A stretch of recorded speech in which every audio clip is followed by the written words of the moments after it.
I'm excited to share today my first attempt at 1 hour tie-dye. So this is kind of an infamous thing in the Facebook community, 1 hour tie-dye.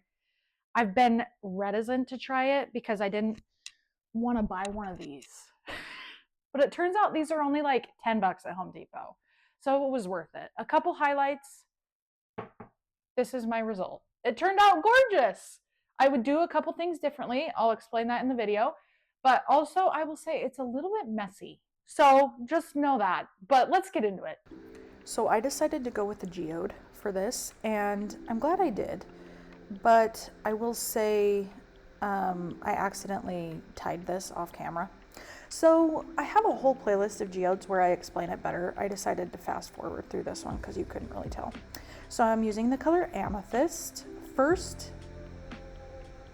note for you, I suggest doing this wet. This was pretty dry and the dye kind of just fell off. But if you do it wet, the dye will stick a little bit better. So I don't suggest doing this dry. I suggest doing it wet. So I used the color Amethyst and Kingfisher. Those are the colors I used. And I just kind of sprinkled them on in chunks. I decided to kind of sprinkle them on each of the nodules so that it went like red, blue, red, blue, red, blue, if that makes sense. And I did quite a bit of dye because I wasn't entirely sure how much to do. I think I did too much. I mean, you'll see, it's really well saturated, but the rinse out process took me forever. So that was kind of a con of that. But as you can see, I'm just sprinkling it on. I am using a milkshake spoon. I use that because the handle is a little bit longer than a regular spoon, but you can use a regular spoon too. I just do it so much, I might as well make it more convenient for myself, right? All right, so here I'm boiling, or I poured some boiling water into my pump. I did not need this much water, but I didn't know. And then I pumped it up, and here I'm sprinkling it on. Another note, don't mist this close to it.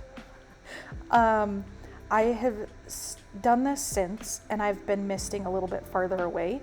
That just makes it less messy. It's still messy though. It's still messy. I'll tell you, my sink, you can see it gets everywhere. So you're gonna wanna do it in a place where it's okay if you get splatters. You also don't wanna do this if you want like designated colors, because they are going to run into each other a little bit. I decided to flip it over and add more dye. I'm not sure I needed to do this. I've tried it since without flipping it over, and there is a little bit more white space, but it's still, I'll share, keep watching.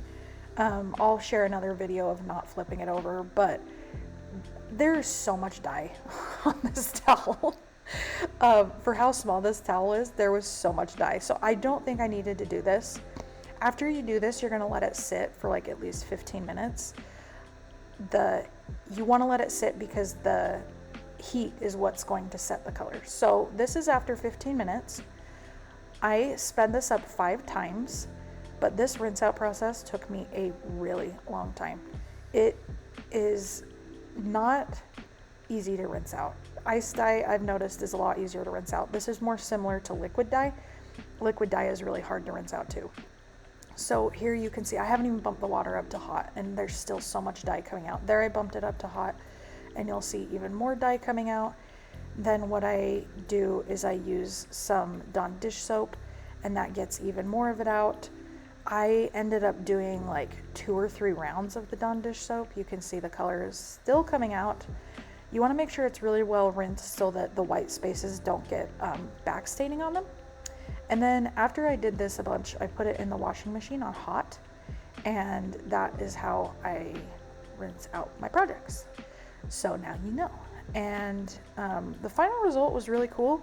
I would mist farther away is the main thing I would do, and I probably wouldn't put as much dye on next time. But stay tuned. I'm gonna keep playing with it, and we'll learn some more lessons together. Talk to you soon. Thank you so much for watching this video. If you liked this, please like and subscribe. I do tutorials like this twice a week. I also go live on Saturdays if you want to join me for that. If you are new to tie-dye or you're seasoned in tie-dye, I have a link below for a free printable for $12 folds for tie-dye. I made it really pretty. It's a gorgeous little ebook. I also have an Etsy store. If you liked what I had today, it might already be gone, but you can always pick up something else. So thanks for watching. We'll see you next time.